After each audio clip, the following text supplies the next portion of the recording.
Queridos irmãos, muito boa noite.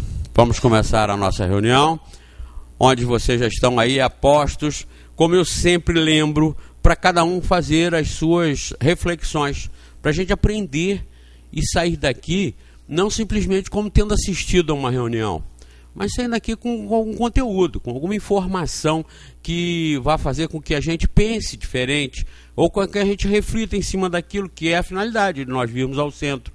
É nós ouvirmos, analisarmos e refletirmos sobre aquilo que nós estamos ouvindo. Às vezes nós não conhecemos as obras básicas, não lemos todos os livros, não temos o conteúdo de todos eles já dominado, mas o que nós ouvimos nas reuniões, nós devemos levar para casa, levar com a gente e analisar e meditar sobre aquilo. Nós nunca podemos deixar que as pessoas reflitam, pensem e resolvam por nós. Nós temos que, em princípio, aprender com pessoas que já estudaram e que passam o estudo para frente para que a gente também tenha informação. Mas uma vez informado, cabe a cada um fazer a digestão daquilo. Cada um. Nós não podemos ficar contemplando a evolução dos outros, contemplando aqueles que falam, contemplando aqueles que dirigem. Todos nós somos dirigentes da própria vida, do próprio futuro, da própria existência. Todos nós somos estudantes da vida, estudantes da natureza e estudantes, consequentemente, de Deus. Sem mistérios, sem ocultações, com racionalidade, com bom senso, com perspicácia, que é uma coisa que nós não devemos, nunca podemos abrir mão da perspicácia, é estarmos sempre atentos, com o pé atrás, para a gente poder fazer as conclusões por conta própria. Quem não conclui, segue os outros. E isso não é muito bom, isso não é muito interessante. Muitas vezes a gente pode seguir corretamente bons pastores e às vezes podemos não ter esses bons pastores e seguirmos erradamente. Então nós temos que fazer as conclusões. Como eu digo para vocês vêm aqui para exercitar a filosofia que tem em vocês, que tem em nós. Vocês vêm aqui para exercitar a teologia que todos nós somos investidos dela, porque todos nós queremos saber o que é Deus, por que Deus, por que foi assim e não assado, por que funciona desse jeito e não de outro. Então, para isso nós estamos no centro. Essa é uma conscientização básica, primária, elementar, que a gente deve sempre fazer, para todos vocês saberem que vocês não vêm aqui para ser um rebanho, vocês não vêm aqui para ser uma congregação. Todos vocês e nós aqui, viemos aqui para aprender juntos, para refletir, para desenvolver nossos pensamentos e sermos espíritas, não aqui, simplesmente, mas onde quer que nós habitemos, onde quer que vocês tenham constituídas as suas famílias, os seus amigos, as suas áreas de atuação. Porque fazer um congregado religioso, todo mundo atuar ali, ser todo mundo fraterno é fácil. Isso é utopia, isso é hipocrisia. Nós não temos que nos preocupar em sermos ligados aqui, fazermos um grupão aqui. Nós temos que aprender aqui para cada um de vocês, nas suas vidas, onde quer que estejam sendo positivamente pessoas orientadas e conscientizadas, através desta doutrina maravilhosa, como diz a Valéria, e eu concordo, que é a doutrina espírita. Então nós vamos iniciar fazendo a prece e passar para a nossa querida Tereza, que vai fazer a palestra da noite de hoje. Querido Jesus, muito obrigado por mais esta oportunidade que, em nome de Deus, estamos tendo para aqui no Centro Espírita Friburguense estarmos estudando as regras de Deus, as regras da natureza, através das elucidações da doutrina espírita, que aqui está para nos fazer melhores alunos e melhores entendedores destas maravilhas que são as regras de justiça, amor, solidariedade e de progresso constante para toda a criação. Muito obrigado por mais esta oportunidade e que, com a assistência dos bons espíritos que nos intuem, nos ajudam, nos fazem mais receptivos ao entendimento, e com a presença de Deus, nós damos por iniciada a reunião de hoje. Que assim seja. E com vocês, Tereza Cristina.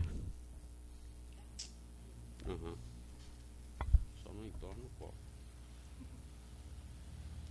Eu vou prender, deixa.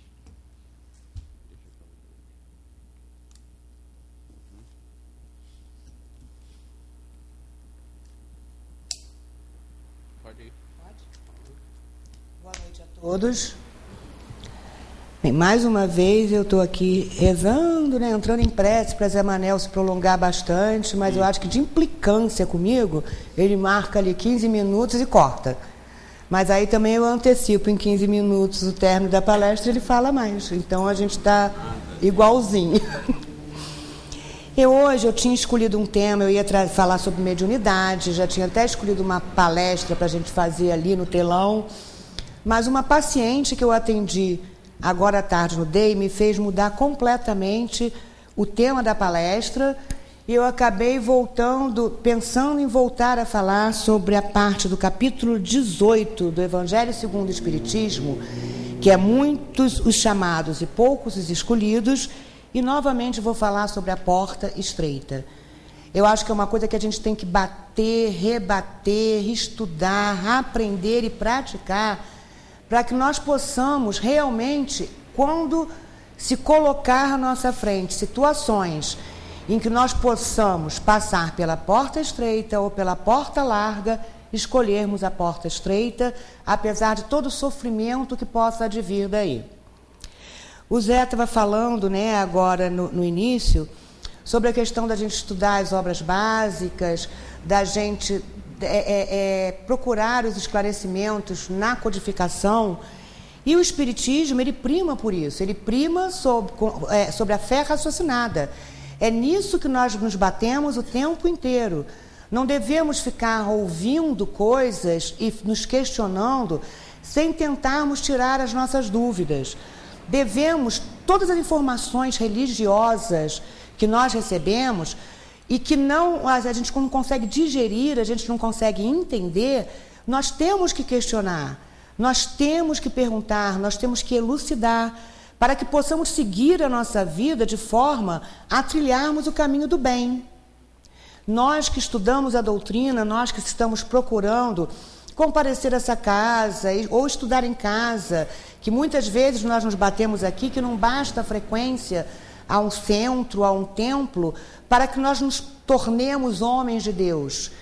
Não é a religião que nos faz melhor, é as mudanças que nós praticamos em nós mesmos, com a finalidade de tornarmos-nos pessoas do bem e aí sim nos tornarmos espíritos mais evoluídos. E a fé raciocinada, ela promove isso ao nosso ser. Através da fé raciocinada, através dos questionamentos, nós elucidamos dúvidas, nós tiramos interrogações de nossas cabeças. Através do estudo da doutrina espírita, nós entendemos por que estamos aqui, para quê, qual é a nossa finalidade nesse corpo, o que nós devemos fazer para nos tornarmos pessoas melhores nesta encarnação e espíritos melhores, com o intuito de levarmos para a nossa casa espiritual, com o intuito de retornarmos para o plano espiritual um pouco melhor do que ao chegarmos aqui nesse corpo na atualidade. Então, eu vou procurar, para falar da porta estreita, utilizar alguns tópicos que eu vou comentar inicialmente, depois nós vamos abrir isso para entendermos melhor essas palavras. Em Atos dos Apóstolos, capítulo 19, versículos 13 a 16, nós encontramos o seguinte: conheço Jesus e bem sei quem é Paulo, mas vós, quem sois? Em Mateus, capítulo 7, versículos 21 a 23, Jesus nos diz: nem tudo o que me diz, nem todo o que me diz, Senhor, Senhor, entrará no reino dos céus, mas sim o que faz a vontade do meu Pai. Este entrará no reino dos céus. Muitos me dirão naquele dia: Senhor, Senhor, não é assim que profetizamos em teu nome? E em teu nome expelimos os demônios, e em teu nome obramos muitos prodígios? E eu então lhes direi em voz bem inteligível: apartai-vos de mim, os que obrais a iniquidade. Ali haverá choro e ranger de dentes. Novamente em Mateus: entrai pela porta estreita, porque larga é a porta e espaçoso o caminho que leva à perdição. E muitos são os que entram por ela, que estreita é a porta, e que apertado o caminho que leva para a vida e que poucos são os que acertam com ela. O livre-arbítrio. Todas as coisas me são lícitas, mas nem todas as coisas me convêm. Todas as coisas me são lícitas, mas nem todas as coisas me edificam. Paulo, 1 Coríntios, capítulo 10, versículo 23. E uma frase que nós constantemente vemos em plásticos, em carros, que é muito usada pelos evangélicos, mas é aquilo que nós estamos... Evangélicos não, né? Porque a gente sempre fala que todos que seguem o evangelho de Jesus são evangélicos. Eu estou falando evangélico em termos de religião, aqueles que seguem uma religião e que falam que são evangélicos porque seguem aquela religião. Se Deus é por nós, quem será contra nós? Nós encontramos isso em Paulo, aos Romanos, capítulo 8, versículo 31. Essa frase, se mal interpretada, pode levar a condutas que a gente vai ficar assim, gente, mas eu não estou conseguindo entender. E nós vamos tentar explicá-la mais na frente. Então vamos começar com: conheço Jesus e bem sei quem é Paulo, mas vós, quem sois? Só o fato de frequentarmos uma casa religiosa, só o fato de virmos à casa espírita às terças, sextas, domingos, segundas, só o fato de frequentarmos missas, de comparecermos a templos, não nos faz nem melhor, nem pior do que ninguém. Para nos tornarmos melhores, é preciso entendermos Deus. É preciso entendermos Jesus.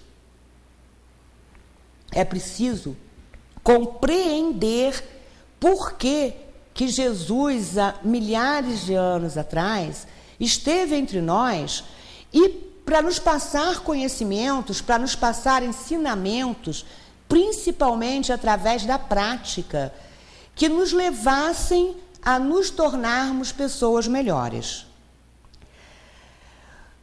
A doutrina espírita ensina que para termos ascendência sobre os maus espíritos, precisamos ter a prática do bem em nossas vidas. Essa força moral nos dará a condição de vencê-los e afastá-los, não só dos outros, como de nós mesmos, evitando assim um processo que nós sabemos que é a obsessão.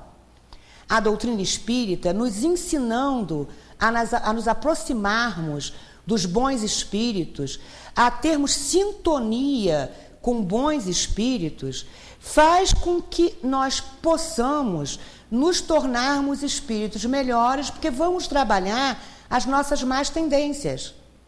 Vamos passar a trabalhar o amor ao próximo, a humildade, vamos ser mais caridosos, vamos procurar não alimentarmos inveja. É lógico que no plano em que nos encontramos, ainda fala muito alto a matéria, ainda fala muito alto as nossas necessidades pessoais. Ainda fala muito alto aquilo que a gente chama da maior chaga que nos fere, que nos machuca, que é o egoísmo. Nós temos a tendência a pensarmos primeiro em nós, para depois pensarmos no próximo. Nós temos a tendência de pensarmos primeiro nos nossos problemas e nos problemas daqueles que convivem conosco, para depois pensarmos em nós, nos outros. A partir do momento que nós conseguirmos enxergar o próximo, enxergar o outro como um amigo, como um ente muito querido, como um irmão, lembrando que em encarnações anteriores podemos ter tido um contato muito mais próximo com aquelas pessoas, nós poderemos tentar retirar de dentro do nosso corpo, não alimentar nesse espírito velho que aqui habita, a questão do egoísmo. E se nós conseguirmos driblar o egoísmo, ainda que um pouco, que é o que nós não vamos conseguir tirar isso de dentro de nós, ainda nessa encarnação, para isso acontecer, vão ser necessários muitas e muitas passagens pelo corpo, mas um pouco que a gente aprenda a se doar, a se entregar, é um passo à frente que nós estamos dando no nosso caminho evolutivo. Porém, muitos de nós opta por viver de aparência. Muitos de nós, ainda que entendendo o que Jesus veio nos dizer, e por isso que nós sempre lembramos, nós sempre alertamos que muito será pedido a quem muito foi dado, e nós espíritas que recebemos o esclarecimento dos espíritos, nos alertando sobre tantos erros, sobre tantas coisas que cometemos, ainda sem perceber que aquilo seria um erro, e a gente passa a entender porque somos egoístas, porque somos orgulhosos, porque às vezes mentimos, a gente entende o porquê de estarmos aqui, nós vamos ser muito mais cobrados do que aqueles que ainda não têm esse conhecimento, do que aqueles que ainda conseguem entender aquele Deus que nós já não conhecemos, que é aquela figura idosa, com barbas e cabelos longos, que aponta para seus filhos, escolhendo aqueles que vão sofrer e aqueles que não vão sofrer. Escolhendo aqueles que têm o mérito, entre aspas, da riqueza e os que não têm o mérito da riqueza. Um Deus injusto, um Deus que não cabe na descrição de um Deus bom, porque seria um Deus que escolheria quem sofreria e quem não sofreria, quem ficaria rico e quem não ficaria rico.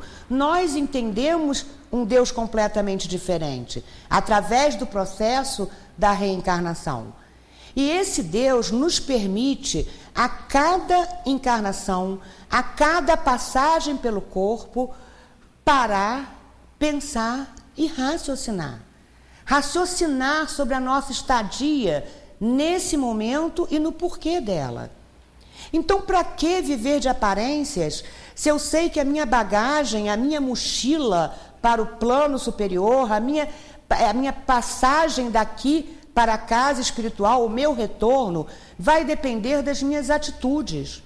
De que adianta eu colocar esse livro agora, o Evangelho segundo o Espiritismo, debaixo do braço, sair por aí propagando a doutrina espírita, visitem o centro espírita, corram atrás de novos conhecimentos, se eu não praticar? Se eu não tornar a minha fé viva em meu interior? Se eu não procurar mudar as minhas atitudes no meu dia a dia, com os meus colegas de trabalho, com os meus pacientes, com os meus amigos, com o meu vizinho, com a minha família. Principalmente com a minha família, que foram aqueles que foram colocados bem próximos de mim, porque a eles, com certeza, eu devo mais. Quando nós falamos em filhos, em avós, netos, se a gente parar para pensar, aquele que traz mais problema para o núcleo familiar é aquele que mais nós rejeitamos. É o tio chato, é a avózinha demenciada que eu vou lá uma vez por ano visitar. Mas esse familiar, esse que nos causa tantos problemas, o filho, uma mãe que tem 3, 4, 5 filhos e fala, eu adoro meus 5 filhos, mas esses 4 aqui são uma coisa, aquele ali é a peste. Provavelmente é com a peste que ela tem que se relacionar melhor. É com a peste que ela provavelmente tem mais a corrigir, transformar ódio em amor. O processo reencarnatório nos permite isso, transformar mágoas, transformar ódio, transformar dores em amor. Resgatar erros passados, corrigindo-os numa outra encarnação. Outro corpo, o mesmo espírito. O mesmo espírito que vem caminhando anos, séculos e séculos, buscando se tornar uma pessoa melhor, aqui está.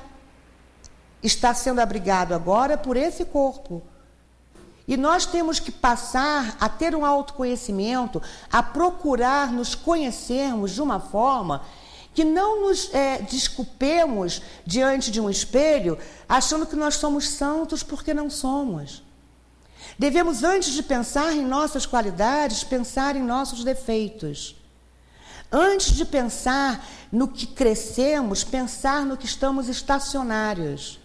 Porque senão eu vou ouvir, conheço Jesus, conheço sim, sei todo o ensinamento que ele veio trazer até nós, conheço Paulo, mas você quem é? Você que tanto fala de Jesus, você que tem procurado doutrinar pessoas, evangelizar pessoas, mas, no entanto, te vejo praticando coisas tão contrárias a tudo isso, quem é você? E não devemos nos esquecer que o tempo todo somos observados por encarnados e por desencarnados. Os encarnados, que estão no mesmo plano que nós, e como nós, são egoístas, pensam primeiro na sua felicidade pessoal e que vão nos julgar o tempo todo. Então, se eu falo tanto de Jesus e daqui a pouco um colega meu ou um paciente vê eu tomando uma atitude completamente contrária aos ensinamentos de Jesus, a pessoa pensa, puxa, mas como falar tanto em Jesus se não age como ele? E quantas vezes nós nos deparamos fazendo isso? Quantas vezes nós, na nossa pressa, na correria do dia a dia, nos deparamos tomando atitude que mais lá na frente a gente para e fala, foi mal, meu Deus. Eu devia ter dado mais atenção àquela pessoa, porque ela só queria uma receita. No meu caso, como médica. Eu já contei aqui em outra palestra, e é aquela coisa, aprender com os erros. Que nós vamos continuar errando, nós vamos. Nós estamos num planeta de provas e expiações, nós estamos num nível de desenvolvimento que ninguém aqui, nenhum de nós é santo. Então vamos continuar errando, mas que aprendamos com os nossos erros, a fim de que não possamos ficar repetindo aquilo. E eu já contei numa palestra uma vez que eu estava com muita pressa e estava com pressa para vir para cá. Eu tinha uma palestra para fazer, estava em cima da hora, e o último paciente, eu fiz todo o exame, aquela coisa toda, prescrevi, e no finalzinho da consulta ele pediu se eu poderia verificar a pressão dele, quer dizer, uma coisa que em 1 minuto a gente faz rapidinho. Mas como eu estava com pressa, como eu estava correndo, eu queria chegar aqui, eu falei para ele, o aparelho de pressão está quebrado. Ele só queria que eu verificasse a pressão dele. Seria coisa de 1 minuto. Aí ele agradeceu, eu falei, tudo bem, numa outra vez. E ele saiu e aquilo, logo depois que você faz, aí está o poder de você estudar, de você aprender a entender realmente o que a doutrina espírita vem até nós ensinar, esclarecendo os ensinamentos que Jesus passou anteriormente. Aí está a grande mágica da doutrina espírita. Eu já não saí de lá em paz. Eu identifiquei, gente, era 1 minuto para verificar a pressão de uma pessoa que só queria isso de mim. Mas qual o poder disso tudo em mim? Nunca mais deixei de fazer. Então, gente, são pequenas coisas, não precisam ser coisas grandes. Pequenas modificações, pequenas, tá? No nosso dia a dia, nos transformam, nos tornam pessoas melhores. E aí a gente não vai correr o risco de ouvir, conheço Jesus, bem sei quem é Paulo, mas você, quem é? Falando especificamente agora da porta estreita, a paciente que me fez mudar o tema da palestra é uma moça de 22 anos.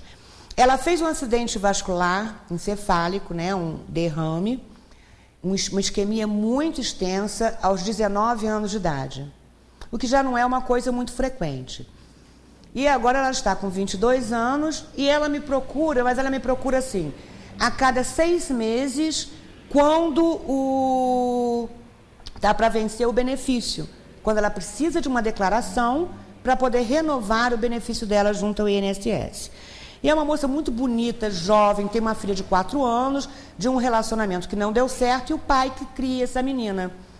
E hoje, eu não sei porquê, Conversando com ela, até hoje a gente não tinha descoberto o serviço de neurologia do Raul Sertan, e ela depois continuou fazendo acompanhamento comigo.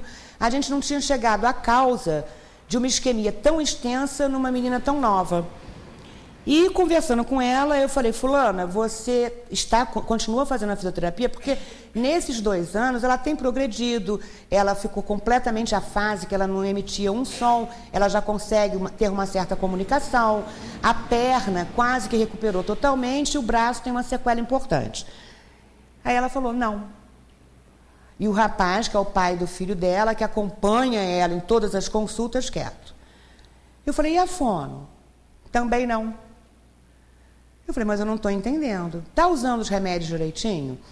Aí ela, dos remédios que ela tinha que usar, ela só continua a usar um que é para evitar crise convulsiva, porque pela extensão do evento vascular, se ela não usar aquela medicação, ela faz crise. É o único. Os outros que protegem o cérebro, que melhoram o processo circulatório, não. Aí o pai da criança, né, que já não é mais o companheiro dela, vira para ela e fala assim, você não tem mais nada para falar com a doutora? Eu fiquei olhando, ela não falou nada, ele falou, doutora, ela voltou a fumar. Eu falei, como assim? Ele falou, ela voltou a fumar, voltou a frequentar bares, aí a gente vai lá para o motivo do evento vascular há 2 anos atrás. Voltou a fumar, voltou a frequentar bares e o meu medo é que ela volte a se drogar. Eu falei, peraí, só um instantinho. Até então, nunca ninguém havia falado em drogas, que é uma das causas do evento vascular, tanto cardíaco quanto cerebral, no jovem. E aí eu falei, fulana, você usava droga na época que você fez o evento vascular? Ela falou, usava. Qual? Pó. Quer dizer, naquele momento ali, primeiro eu descobri a causa do evento vascular numa moça tão jovem. E segundo, que ela está escolhendo de novo a porta larga, a porta espaçosa. Ela já tem o pai que cuida da criança, não é ela que se responsabiliza e é um homem muito bom, então que dá abertura a ela vai na casa dele, tá? Ela visita a criança, tá? Ela tem todo um acesso à filha sem precisar das responsabilidades. Ela não tem as responsabilidades sobre a criança. Ela tem o benefício do INSS, que se equipara a mais ou menos o que ela ganhava na confecção. E ela está novamente escolhendo a porta larga. Aquela que lhe traz prazer. Aquela que traz prazer à matéria. Aquela que a deixa satisfeita por um período muito curto. E que já deixou nessa menina sequelas importantes, e foi o que eu tentei passar para ela, pode trazer sequelas muito maiores. Ela que já tem uma área enorme, pode repetir esse AVC, e aos 25 anos está entrevada numa cama. E aí, se você não entende a doutrina espírita, se você não estuda, se você não precisa entender o porquê, ela vai pensar, por que eu? Por que isso foi acontecer comigo? O que eu fiz? O que eu fiz de errado? O que Deus tem contra mim? Deus não tem nada contra nós. Normalmente, nós é que temos alguma coisa contra nós. Nós é que trabalhamos o que vai acontecer com o nosso futuro, tanto nessa encarnação como nas próximas. É a lei da ação e reação. Nós já aprendemos isso. Nós é que determinamos, nós somos arquitetos, nós alicerçamos o nosso futuro, tanto aqui quanto depois. Não adianta aquele desculpismo de falar, mas eu fiz isso porque eu não tinha noção que cigarro fazia mal. Tinha sim. Tá? Tinha sim. Ainda mais atualmente que tanto se fala contra qualquer vício, nós temos a noção e nós temos a possibilidade, através de internet, através dos meios de comunicação, de nos aprofundarmos em tudo aquilo que queremos. E ter a verdadeira noção daquilo que é bom para o meu corpo, para esse vaso que eu recebi limpo. Eu recebi um vaso limpo. Esse espírito entrou dentro desse corpo e aqui não existia nada de ruim. eu vou determinar o que eu vou fazer com ele.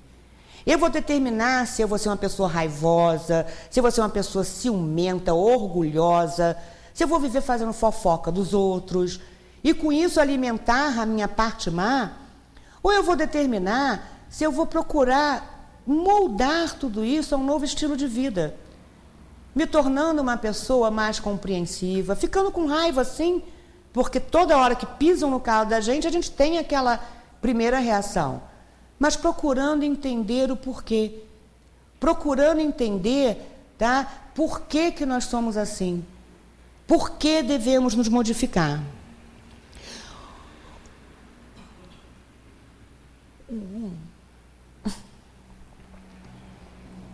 É muito mais fácil, sim, viver na irresponsabilidade, longe dos princípios cristãos, longe dos princípios que foram trazidos até nós pelo Espírito mais puro que esteve entre nós, que foi Jesus, e esclarecidos pela codificação. É muito mais fácil eu querer enriquecer a qualquer custo, eu querer ter roupas bonitas, casa, tá? Sem pensar no que aquilo pode estar trazendo de dano às outras pessoas. Mas nós que já entendemos que isso aqui é passageiro, que estamos aqui por um período curto de tempo, diante de toda uma eternidade, e que vamos responder por isso, e é aí que Jesus nos diz que haverá choro e ranger de dentes. Quando desencarnarmos, não haverá nenhum Deus apontando para as nossas cabeças e falando, você fez isso, aquilo, agora você vai acontecer isso, assim, assim. Não. A nossa consciência vai nos cobrar. Nós vamos ser cobrados por nós mesmos. Nós vamos lembrar de todo o planejamento reencarnatório, nós vamos lembrar de tudo aquilo que nós propusemos fazer nessa encarnação, nesse corpo, nesse vaso que eu recebi limpo, e ver o que nós conseguimos fazer e o que não conseguimos fazer. E aí haverá choro e ranger de dentes, sim. Porque se percebermos o tempo que desperdiçamos, meu Deus, quanto tempo eu desperdicei pensando besteira, fazendo besteira, agindo num caminho que não era o caminho do bem. E aí vem o que acontece com várias pessoas que eu conheço e que falam que creem em Deus. Mas o Deus deles deve ser um Deus muito diferente do Deus que eu conheço. E nós temos aqui um colega que é médico também, e eu sempre falo muito em relação aos médicos que, por lidar com vida e morte, né, por estar ali com uma receita. Aliás, temos 2 médicos, você também, né? Temos 2. Né? Temos 3. Eu. Né? Então, a gente, por lidar com essa coisa de a vida e morte, entre aspas, depende um pouco de nós. Então, alguns de nós, não são todos, graças a Deus, né, e é graças às nossas escolhas pessoais, se consideram o próprio. Eles creem num Deus, mas eles acham que esse Deus, né, não os auxilia em nada, e tudo aquilo que ele faz é um potencial, é um poder que lhes foi designado. E esse Deus que ele acredita que ele foi escolhido. Não. Se Deus me deu mais inteligência que o doutor fulano, é porque eu sou escolhido. Eu sou tal, eu sou o cara. Só que nós sabemos que a inteligência que ele tem ali pode ser tirada de um momento para outro. Num acidente de carro onde faz um traumatismo craniano, tá? E aí vai responder, vai ficar debilitada em cima de uma cama. Tá? Por sofrimentos outros, ou se nada acontecer agora, quando desencarnar, ao chegar na casa espiritual, e que se deparar que a morte não existe, que o corpo fica ali, mas nós permanecemos espíritos, nós damos continuidade ao nosso processo evolutivo num outro lugar, num outro nível, E aí vai falar, gente, eu recebi todo esse dom de cura, todo esse dom de poder auxiliar o meu próximo. É óbvio que eu não estou com isso dizendo que médicos, engenheiros, arquitetos não tenham que ganhar dinheiro. Todos nós temos as nossas profissões e temos que ganhar dinheiro de forma digna.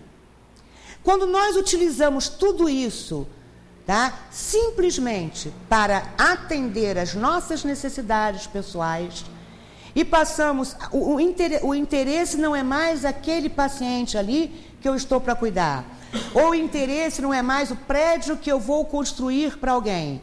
Eu só penso, eu só viso o cifrão que vai me fazer viajar num navio maravilhoso. A partir do momento que eu utilizei de forma errada o dom que me foi dado, nós sabemos que isso vai ser cobrado. E aí, aquele que saiu daqui sem nada acontecer, nós espíritas sabemos, haverá um outro processo. Ele vai retornar em outro corpo. Aí muita gente diz, mas ele não vai lembrar? Dane-se. Tá, fez tudo o que queria agora, depois vai voltar, não vai lembrar, e aí? Não vai lembrar enquanto abrigado nesse corpo. E no sono, quando nós nos desligamos? E no sono, quando o espírito é capaz de entender melhor tudo o que está acontecendo? O desespero desse espírito. O desespero desse espírito, quando desencarnar novamente, e se não conseguiu progredir, perceber quantas e quantas vezes mais eu vou errar. Quanto mal eu vou me provocar até conseguir entender os ensinamentos de Jesus codificados pela doutrina espírita. A humanidade, então, ela sofre as consequências dos próprios atos. Nós sofremos a consequência individual do ato que nós cometemos e que volta contra nós nessa ou em outra encarnação. E o livre-arbítrio? Todas as coisas me são lícitas, mas nem todas as coisas me convêm.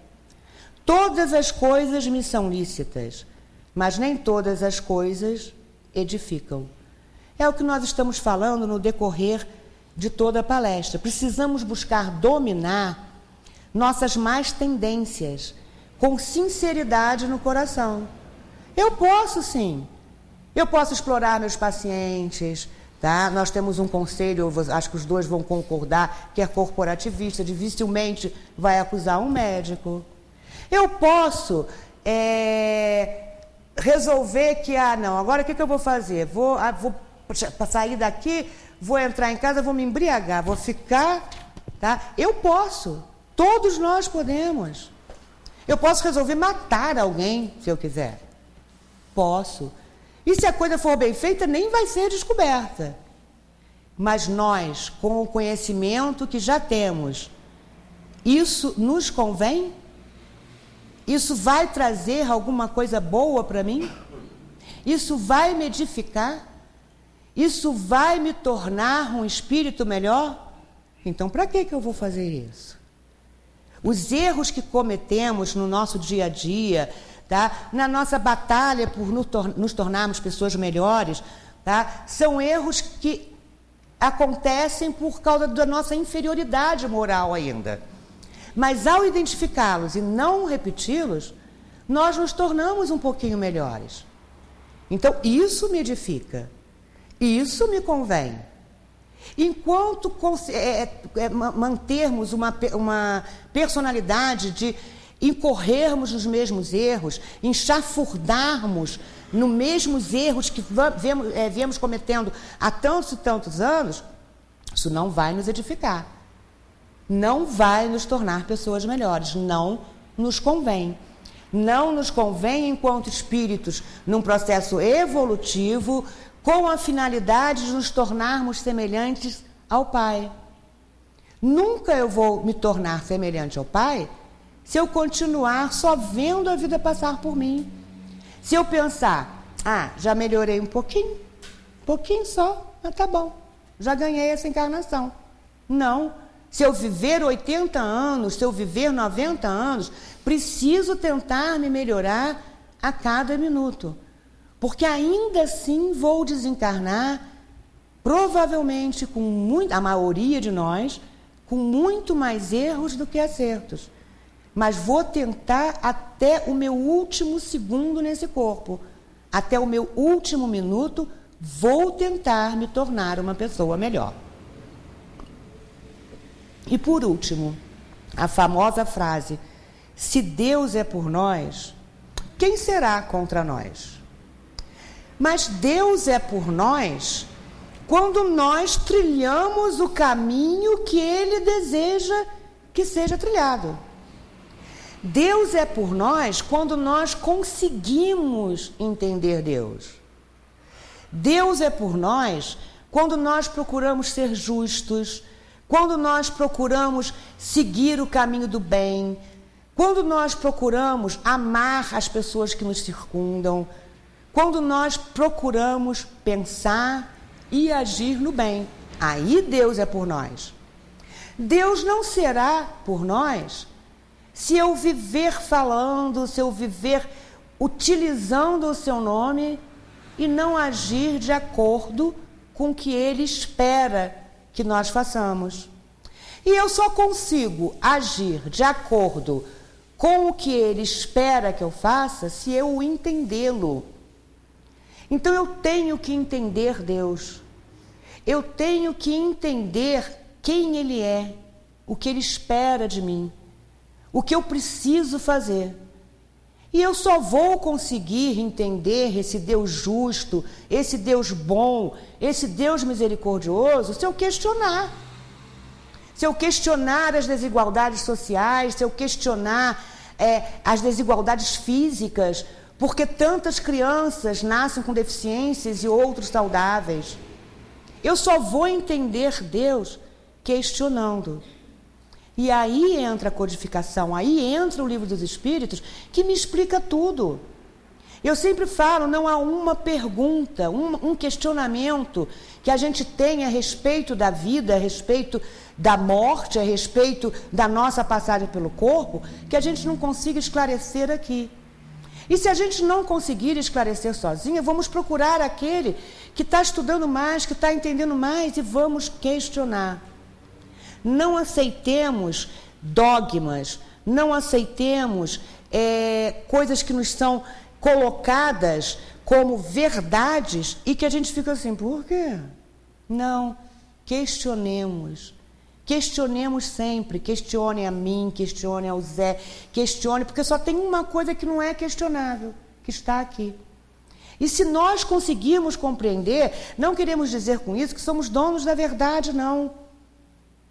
A doutrina espírita não é a dona da verdade, ela só faz com que a gente pare, pense, raciocine e entenda o mundo em que vivemos.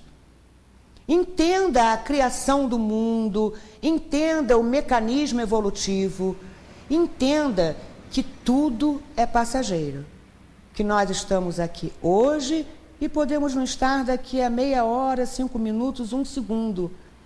Então devemos viver cada dia como se fosse o último dia, porque ao desencarnarmos, se nós tivermos a consciência tranquila de que tentamos, vamos avaliar a nossa passagem no corpo de uma forma muito mais leve do que aqueles que não tentaram.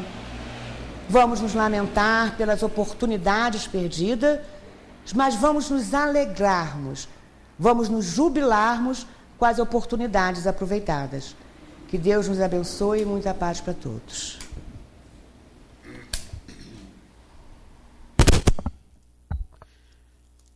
Muito bem, a Cristina falou sobre esse corporativismo, que acaba sendo um corporativismo planetário. Corporativismo do Conselho Regional de Medicina, corporativismo do CREA, da OAB, corporativismo das religiões, corporativismo dos times de futebol, corporativismo das religiões. Corporativismo é a expressão do egoísmo que se estende em grupos e que vai causando os seus efeitos daninhos. Eu até às vezes comento isso no meu programa, na televisão, que todos querem as coisas melhores, todos querem as coisas honestas. Mas se for muito honesto, começa a incomodar. As pessoas querem honesto, mas nem tanto. Porque se for muito, aí a gente começa a não ter aquele jeitinho, começa a não ter muita chance. Isso é a justificativa para que, por exemplo, corruptos, imorais e de plantão em geral, sejam sempre eleitos, indicados para coordenar grupos daqui ou grupos dali, mesmo já tendo a ficha suja do conhecimento de todos. Por quê? Porque nós acabamos sendo sempre dirigidos e administrados no planeta Terra por inconveniências, por coisas não éticas, não agradáveis e não justas. É porque, no fundo, todos nós, como ela disse, todos nós temos problemas, todos nós somos perfeitos. Nós caracterizamos uma humanidade, um planeta imperfeito. Essa é uma característica planetária. Outros mundos espalhados pelo universo abrigam civilizações cada vez mais puras, até perfeitas. Mas aqui, essa escola planetária ainda é primária. Nós aqui ainda estamos no A, E, I, O, U. Nós aqui ainda estamos nas contas de... Quando a gente era criança, às vezes, até a descaracterização da operação matemática era muito interessante. Era conta de botar e conta de tirar. A conta de botar era de somar, a conta de tirar era de subtrair. Então, nós temos essas características primárias ainda. Por isso nós habitamos no planeta Terra. Mas isso não justifica para que cada um de vocês, e eu também, para que cada um de nós, entre no grupo dos reprovados. É igual numa escola, numa universidade. Tem os que vão ser reprovados. Mas eles não justificam os outros que vão ser aprovados para que os aprovados relaxem, então vamos ser todos reprovados. Não é para isso. A doutrina espírita vem dar esse levante, olha, esse esclarecimento. Não se desiludam, façam a sua parte. Tem um administrador, um rapaz que coordena lá, administra lá o nosso prédio, ele é muito politizado, ele sempre comenta comigo, eu comento com ele, ele escuta o jornal O Bom Dia Brasil, que ele chega cedo lá, e aí quando eu chego ele já tinha o Alexandre Garcia, os comentários do Alexandre Garcia, ele fala, o senhor viu? Eu às vezes vi, às vezes não vi, mas ele fala assim, e ele tem um ensinamento que eu já meti na cabeça dele. Você não vai responder pelo que o presidente do Senado fez ou deixou de fazer. Você não vai responder pelo que o prefeito fez ou deixou de fazer. Você não vai responder pelo diretor do hospital. Você vai responder por você. Cada um de nós vai responder por si. Não nos vai ser cobrado alguma coisa que nós não tivemos possibilidade de fazer. Não é? Mas veja como é importante a gente entender isso. Nós não vamos sair daqui santos, como ela disse. Não é pretensão. Aliás, pretensão até poderia ser, mas não é possível. Nós podemos ter a pretensão de sair daqui purinho, purificado, santificado, imaculado. Mas não é isso, não é assim. Deus sabe que não vai ser assim. Nós podemos ter uma encarnação em que vamos progredir muito pouco, ou progredir quase nada. Mas olha a lógica da tal da reencarnação. Olha como é lógico. O Criador, se nós admitimos uma inteligência criadora, originária de tudo isso, o Criador criar tudo para a perfeição. Tudo. Qual é o problema disso? Eu às vezes pergunto aos meus amigos evangélicos, e falo muito isso também no programa, por que ser contra a reencarnação? Qual é a outra proposta que vocês têm? De uma única vida? 99% no inferno. Reencarnação? Todos na santidade, um dia na perfeição. Então, qual dos dois processos, qual dos dois métodos, ou qual das duas hipóteses é mais educativa, mais pedagógica e mais sensata e mais proveitosa e de melhores resultados? Claro que é a reencarnação. Então, se Deus não tivesse pensado nisso, estava na hora de nós todos, humanidade, ficarmos aí orando para que Ele pensasse nisso, no processamento dos seus próprios filhos. Querem ver uma forte? Nós, humanidade, civilização, à medida que nós vamos progredindo, nós vamos aprendendo a reciclar o lixo. Isso não é uma virtude entre a sociedade humana? É nobre, é bonito. As pessoas falam, todo o lixo está sendo reciclado e reaproveitado. num processo de satisfação das necessidades humanas. Isso é bonito, isso é virtuoso. E Deus não reciclaria os próprios filhos, a própria inteligência, os próprios amados que somos nós? Ficaria dependendo da igreja A, B, C ou D para então ele salvar ou largar para lá? Não faz sentido. Não faz sentido. Nós não somos espíritas porque porque está escrito aqui. Nós somos espíritas porque nós concordamos com essa lógica. Isso nos ajuda. E isso não nos coloca melhores do que ninguém. Isso não nos exclui como salvos e os outros como condenados. Não. Ao contrário, isso nos mostra com uma clareza de sol mediterrâneo que todos estaremos salvos um dia. E muitas vezes aqueles que negam isso hoje, ou que não aceitam nada disso, ou que estão aí nas sendas do crime, poderão passar à nossa frente. Se nós ficarmos em cima do muro, se nós ficarmos naquela de querer dar o atestado de gente boa, nós temos que aparentar ser bons. Não precisamos ser, mas nós temos que aparentar. E ficamos nessa aparência, enquanto às vezes muitos criminosos, quando mataram o Obama não, o parecido, Osama. Quando mataram o Osama, e que todos,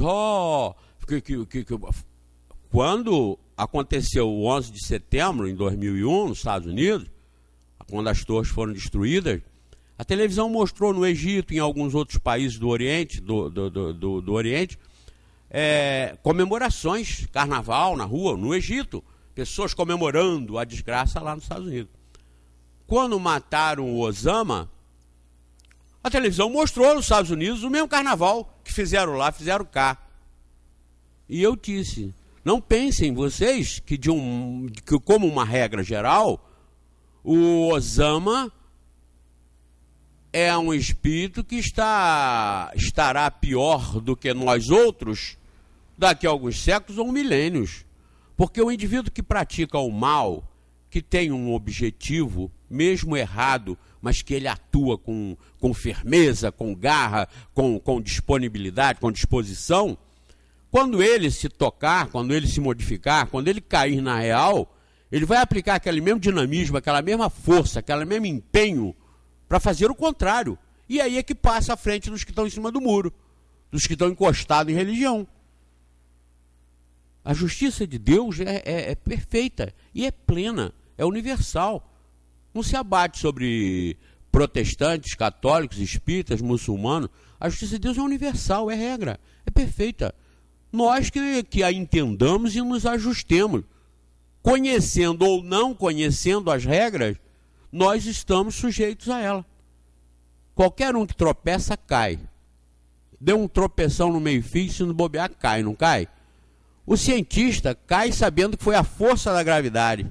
Foi o impulso, o impacto da ação e da reação quando ele tropeçou no meio-fio. Então ele foi puxado por 86 mg, parece. Eu nem lembro, agora saiu 86 milímetros de gravidade, uma coisa assim. Então ele foi puxado, ele cai e se machuca. O ignorante, o analfabeto, tropeça também, cai e se machuca do mesmo jeito. Porque a regra é universal. Conhecendo ou não conhecendo, nós todos vamos estar sujeitos. Só que conhecendo, nós inteligentemente podemos tirar partido do conhecimento. Nós podemos aproveitar o conhecimento e melhorar o desempenho nosso no processo das forças que nos coordenam, que nos comandam, às quais nós estamos submetidos. O médico sabe a pulsação cardíaca, percebe quando tem algum problema circulatório. O ignorante não. Mas ambos são submetidos ao mesmo processo. Passa pelo problema quem entende, passa quem não entende. Só que entendendo a gente tem mais segurança e mais chance de resolver bem os problemas. Isso não é bonito? Isso é bonito. Isso é ensinamento da doutrina espírita. Isso é um ensinamento que nos iguala a todos. Muitas pessoas, eu já vi isso, já vi palestras falando sobre isso. Não, nossos irmãozinhos de outras religiões ainda vão ser espíritas, muitas encarnações, eles ainda vão vir ser espíritas em outras encarnações. Enganos, é doutrinariamente errado você fazer esta colocação. Que nossos irmãos, testemunha de Jeová, que aceita o céu, o inferno, aqui o Deus lá mais irado ou menos irado, ou o Islã, o Deus dos muçulmanos, que é meio brabo e tal. Eles ainda vão ser espírita para conhecer reencarnação, para eles então evoluírem? Não. Eles podem estar aprendendo errado, mas agindo certo. Porque a lei de Deus está no fundo da consciência de cada um. Está na questão, acho que 621, se não me engano, do Livro dos Espíritos. Quando Kardec perguntou, onde estão escritas as leis de Deus? Na nossa consciência. Mas não foi na nossa dos espíritas, não. Na nossa do ser humano. Então a pessoa pode até estar ouvindo equivocadamente um ensinamento lá numa igreja A, B, C ou D, mas ele está agindo honestamente, corretamente. Então ele está passando à nossa frente de espírita, quando nós, conhecendo tudo isso, muitas vezes não estamos agindo como ele. Olha que bonito, não é? Que bonito. O espiritismo, a doutrina espírita, não nos coloca melhores do que ninguém, não nos dá a base, estrutura, para nós nos considerarmos superiores. Não. Nós temos um esclarecimento que muita gente pode não ter ainda, mas esse esclarecimento não vai ser suficiente se nós não botarmos para funcionar. O Einstein dizia que a imaginação é mais importante que o conhecimento, que você conhece às vezes milhões de autores, milhões de obras, mas na sua realidade você não tem competência para agir e decidir, para ser aquilo que você deveria ser, apesar de você conhecer. Então é interessante, vale a pena conhecer o Livro dos Espíritos, até porque do Livro dos Espíritos parte todo o conhecimento espírita. A doutrina espírita está sintetizada, está concentrada no Livro dos Espíritos. Como disse a Teresa, todas as ramificações do que se queira saber está na doutrina, está no Livro dos Espíritos. E eu também, quando você falou essa do adesivo, não é? Sobre Deus, eu também lembrei daquele Deus é fiel. Eu só fui saber disso depois que eu vi o adesivo. Eu pensei que não fosse. Né? Deus é fiel. Mas quando isso é escrito no seguinte sentido: se você chegar junto na igreja, você vai ter o seu. E o povão todo que vai para as igrejas, tira do bolso 100 e bota lá, vocês estão pensando que eles estão botando 100 para tirar 80? Para ganhar 10? Não, eles não são malucos. Estão botando 100 para tirar 1 milhão. Vamos esperar as bênçãos de Deus. A gente cansa de ver isso. Pega o boleto, não deixe de pagar o boleto, porque é dando que se recebe, é ajudando que você vai ser ajudado. Como é que você quer ser ajudado se você não dá, se você não contribui com a obra de Deus? É o mercado, é o negócio, é o comércio, mas faz parte do mundo. E nós vamos fazer o quê? Vamos nos entregar a isso? Não, saiamos fora disso. É nós e Deus, Deus e nós. Nós não precisamos de procurador para agir para a gente perante Deus. Não precisamos de padre, sacerdote, não precisamos de médium, não precisamos de presidente de centro espírita, não. É nós e Deus, Deus e nós. E por que não? Por que não? Pensem nisso.